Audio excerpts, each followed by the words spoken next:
I'm Cheryl. I'm the SDS lead for the Self-Directed Support Lead for the HSCP. So it's my job to embed the values and principles of SDS across all our practices in the HSCP, but also to make sure that our assessment profiles work and offer fair and equitable budgets for people. Basically, anything SDS related comes to my door. Okay, so I'm aware in the room there'll be different people who know different things about SDS, but I think it's good just to get a blanket. This is what it is and start from the beginning. So self-directed support is the term that describes all social care support. Okay, so whether it could be somebody getting half an hour of care at home a week, whether it could be somebody getting 20 hours of personal assistant a week, whether it's somebody who's buying services in, whether it's somebody buying materials, art and crafts activities, it could be endless, absolutely endless. So self-directed support is the umbrella term. And we'll hear people say, oh, can I apply for that SDS, or can I do this, can I do that? We'll go through all that today. So there's loads of resources available online. As I said, it is legislation, so self-directed support is something that the local authority can't dip in and out of. We have to operate to the values and principles of SDS because that's in the legislation deals with. So I'm going to quickly skip on to this slide that I stole from one of our partner organisations. Mind Control Scotland use this, and they talk about the 4 pillars of self-directed support.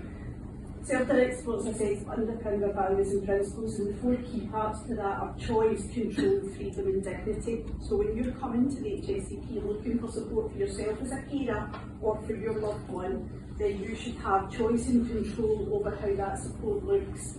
Gone are the days when social work are the fixers. We're not here to fix things anymore. We're here to support you, to empower you and enable you to build a support package that's right for you and your family.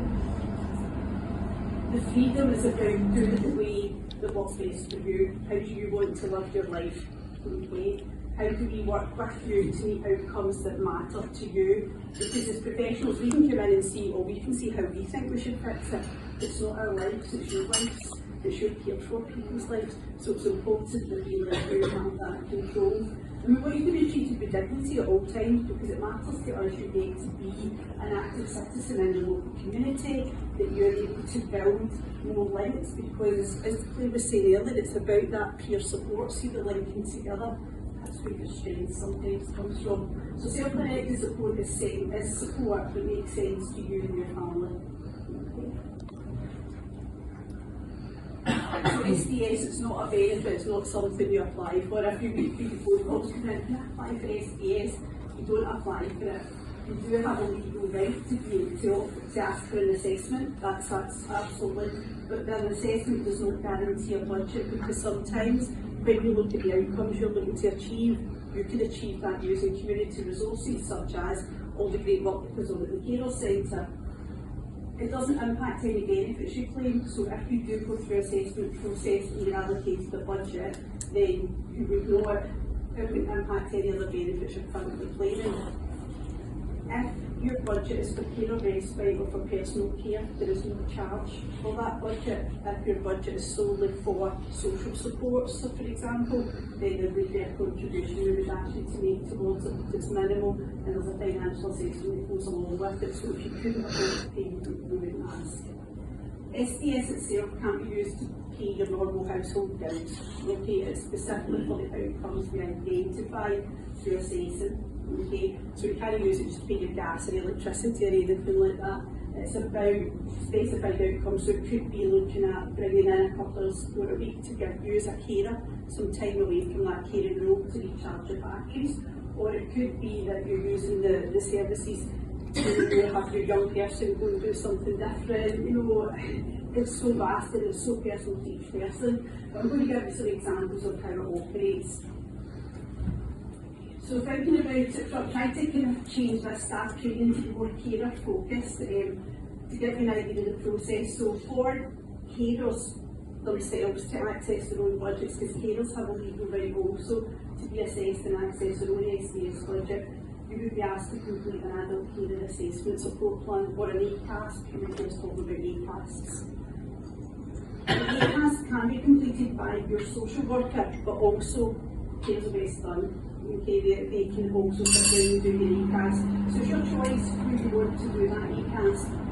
What I would say is linking with the Care Centre to get your ECAS is they have a wealth of knowledge around all the different services they provide in-house that might be able to support you. So what I was talking about here, and through the assessment process, it's not like you me go to the DWP and they engage with assessments, it doesn't work like that. Well, no, I hate the fact that we use the word assessment because it's not an assessment, it's a conversation. We're going to talk to you about what do you like, what don't you like, what are your interests, what are your strengths, what are the areas you feel you need support in. You know, what if you've already got within your own network? Every one of us here has various tools in our toolkit that's got us to where we are today, and it could be utilising those tools sometimes in different ways. We'll look at community organisations, and it could be there's stuff going on close by that maybe you're not aware of, and make you more aware of that. And these discussions are all copied in one document identifying goals or outcomes that matter to you. Okay? Now, outcomes are always about something that's not currently working for you, or something that you are eager to get to, an aspiration.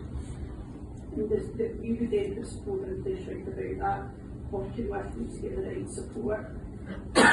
Every year, your budget will be reviewed, so every 12 months, we should sit down with you and look at that budget and look at the assessment and say, right, we said last year we were going to do X, Y, and Z. How are we doing? Have we done this? Have we met this outcome? Yeah, it could be we've met it, right, we can tick it off, that's fine. It could be that we need a bit more support to achieve the outcome. It could be that it's working, we've found a way to make that outcome work for you. And one that we can continue. So it's each person's assessed individually, given the circumstance.